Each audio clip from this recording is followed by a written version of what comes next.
ఓం శ్రీమాతే నమః. అద్భుతాలకు ఆలవాలం మన అలంపురం ఆలయాలు. అలంపురం అనగానే అష్టాదశక్తి పీఠాలు 5 శక్తి వంటి జోగులాంబ అమ్మవారు మనకు జ్ఞప్తికి వస్తారు. మిగతా స్త్రీ దేవతామూర్తులకు పార్వతి అలా ఎన్నో దేవతామూర్తుల విగ్రహాలు చూస్తాం.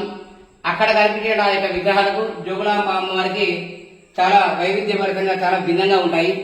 మిగతా అమ్మవారు శాంతి స్వరూపులుగా ఉంటారు. ఇక్కడ అమ్మవారు మనకు రౌద్ర వీక్షంగా ఉంటుంది. ఈ అమ్మవారిలో ఉన్నటువంటి ప్రత్యేకత ఏమంటే అమ్మవారు ఎలా ఉన్నారంటే ఇక్కడ నిజానికి ఈ అమ్మవారు జోగులాంబ విగ్రహంగా నేను మీకు చూపిస్తున్నాను.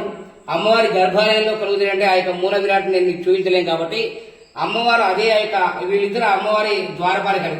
మనం చెప్తాం సారూప్య సాలోప్య అలా అంటే ఈ సారూప్య అదే అవతారంలో ఆకృతిలో అమ్మవారు ఇక్కడ ఉన్నారు మనకు. అయితే అమ్మవారు ఎలా ఉంటుందంటే లంబస్థనే వికృతాక్షి ఘోర రూపం మహాబలాం ప్రేతాసన సమారుడాం జోగులాంబాన్ నమామ్యం.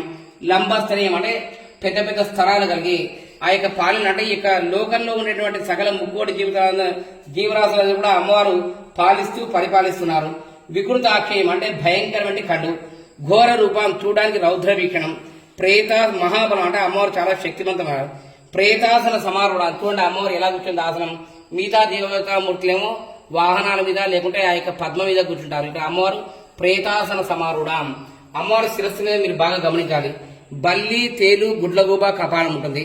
అమ్మవారి అష్టోత్తరంలో కూడా బల్లి వృచ్చిక గూకాది శిరోలంకార మండితాయన మోహ. ఎందుకు వీటిని అమ్మవారి ఇక్కడ ధరించింది అంటే బల్లి అనేది శకునానికి సంకేతం. మన యొక్క శరీర భాగంలో ఎక్కడైతే ఏ భాగంలో ఆ యొక్క బల్లిపాడు పడుతుందో ఆ యొక్క శకునాలు అంటే శుభం కావచ్చు అశుభం కావచ్చు అంటే శకునానికి సంకేతంగా. అదేవిధంగా తేలు అనేది త్యాగానికి ప్రతీకంగా చెప్పుకోవచ్చు. మీరు బాగా గమనించాలి. తేలు ఎప్పుడైతే తన యొక్క పిల్లలను ఇక్కడ మనం గమనించే విషయం అంటే తేలు ఒకేసారి 80 నుంచి 100 దాకా పిల్లలను పెడుతుంది. వాటి వీపు పైన వేసుకొని వెళ్తూ ఉంటుంది. ఎప్పుడైతే ఆ యొక్క పిల్లలు తేలు వాడికి జన్మ ఇచ్చిందో అవి విపరీతమైన ఆకలి మీద ఉంటాయట. ఆకలి నుండి ఏం చేస్తాయంటే చివరికి అది ఆ యొక్క తల్లి శరీరాన్ని మొత్తం కూడా తినేస్తాయి. అంటే కనీసం తల్లి యొక్క రూపాన్ని చూడకుండా అంటే తల్లి ఎప్పుడైతే వాడికి ఆ యొక్క శిశువుకు జన్మనిస్తుందో త్యాగానికి ప్రతీకత అంటే వాళ్ళకి జన్మనిచ్చే ఆ యొక్క త్యాగానికి ప్రతీకత. అంటే ఇక్కడేమో శకునానికి సంకేతం, ఇక్కడేమో త్యాగానికి ప్రతీకత. ఇక చూస్తేనేమో గుడ్లగుబ ఇది లక్ష్మీదేవికి వాహనంగా మనం చెప్పుకోవచ్చు.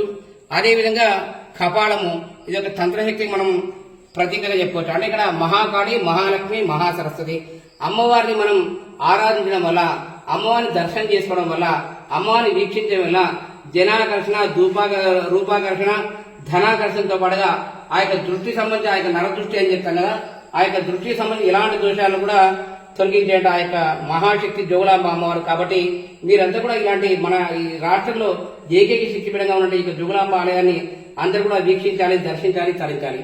ఓం శ్రీ మాత్రే నమః.